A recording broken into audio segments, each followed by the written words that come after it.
फेकजानाय मानैनो केबेंगो हायनोहाय गाहाम ओंखारै मानखा कान्चनपुर थानानै पुलिस रक खोंनै मालखं गोबांमा मारिनि फेकजानाय मानै मानखा कान्चनपुर थानानै पुलिस रक एसडीपीओ नि तुइदुल मुंबाय कान्चनपुर थानानै पुलिस रक और नाइसिर मुंगो गलायखा सांरं सालनि हर पानिसागरनि कान्चनपुर थांमा लामाबो खोंनै मालखंगो नाइसिरै पुलिस रक 3200 बोतलनि राइडर सायतै जुवाक रक मानखा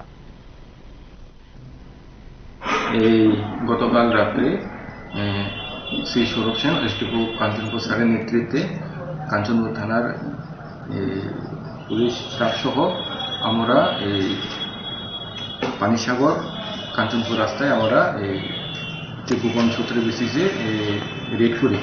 এবং রেড করার সময় এই দুইটা গাড়ি একটা বোলেরো পিকআপ এবং একটা i20 এখানে প্রায় 3200 বোতলের মতন দেশি এবং বিদেশি মদ বিভিন্ন ব্র্যান্ডের সিজ করতে সক্ষম হয় কিন্তু পুলিশের আজ পেয়ে আসামি যারা আছেন তারা পালিয়ে যেতে সক্ষম হয় এর মধ্যেও আমরা আসামি যে জড়িত ওদের ডিটেল সংগ্রহ করেছি এবং তাদের এগেনস্টে আমরা অ্যাকর্ডিং আইন অনুযায়ী আমরা কেস আদালতে প্রেরণ করছি ওনাদের নাম কি স্যার এখন পর্যন্ত পিঙ্কুনাথ বলে একজনের নাম পাওয়া গেছে বাদ বাকি আমরা দেখছি যদি কারো আরো জড়িত হয় স্যার গাড়ির নাম্বারটা বোলেরো গাড়ি